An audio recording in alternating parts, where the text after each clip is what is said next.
अस्सलाम वालेकुम सर, की हाल है जनाब। अल्हम्दुलिल्लाह जी, अल्लाह पाक का शुक्र है जी जनाब। पहले दिन तो जिस दिन तो मेडिसिन शुरू की थी है, एक दिन भी कोई दवाई का नांगा नहीं पाया। जे 2 टाइम नहीं खाती तो एक टाइम लाजमी खाती, कदे कदा कोई मिस्टेक हो गई हो तो।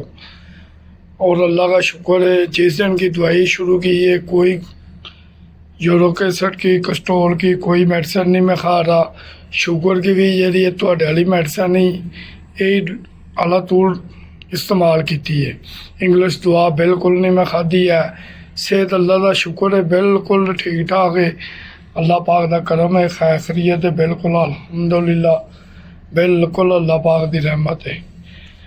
अज मेरी मेडिसिन खान नाल 99 आई है, 99 शुक्र आई है। अल्लाह पाक का शुक्र है बिल्कुल खैरियत है अल्हम्दुलिल्लाह। पैसे तो जो लगे ने कोई मुश्किल नहीं। अल्लाह पाक शिफा दे दे, ऐसी तुहानू भी दुआवां देंगे अल्हम्दुलिल्लाह। अल्लाह पाक खैर करेगा, अल्लाह पाक रहमत करेगा। वधिया जी, अल्लाह पाक तुहानू भी सेहत तंदुरुस्ती दे, साढ़े वास्ते भी अल्लाह पाक तुहानू भी दुआवां ही निहाड़ियां। अल्लाह पाक खैर करे अल्हम्दुलिल्लाह, बिल्कुल खैरियत है। जिस दिन की मेडिसिन शुरू की है मैं, तीसरा महीना मैनू जा रहा है बिल्कुल अल्हम्दुलिल्लाह। दवाई मैं परहेज ना खा रहा, बकाया ना मैं कोलेस्ट्रोल की गोली खाधी है, ना यूरिक एसिड की खाधी है, ना इंग्लिश शुगर की गोली खाधी, ना कोई ताकत की गोली खाधी है। पहले दवाई शवाई बहुत खाना, कदे कोई गोली खा, कदे ताकत की खा, कदे शुगर की खा, कदे यूरिक एसिड की खा, कदे कोलेस्ट्रोल की खा। जिस दिन की तुहाडी मेडिसिन शुरू की कोई दवाई नहीं खाधी मैं दूजी।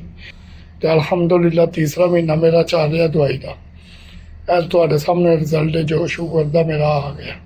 अल्लाह पाक तुहानू भी सेहत तंदुरुस्ती दे ते सानू भी दे जी। छोटे छोटे बच्चे ने अल्हम्दुलिल्लाह खैरियत है। बकाया तुहाडी दवाई जी बहुत अच्छी है, अल्लाह पाक खैर करे जी। विच बड़े लोग मैनू भी आंदे हैं जी पैसे एवें लुटा रहे हैं, इंज कर रहे हैं। मैं कहा चलो जी अल्लाह के भरोसे दे खा रहे हैं, अल्लाह पाक शिफा देने वाला है। अल्लाह से यकीन रख के पहले दिन तो दवाई खा रहे हैं। अल्लाह पाक खैरियत रखे।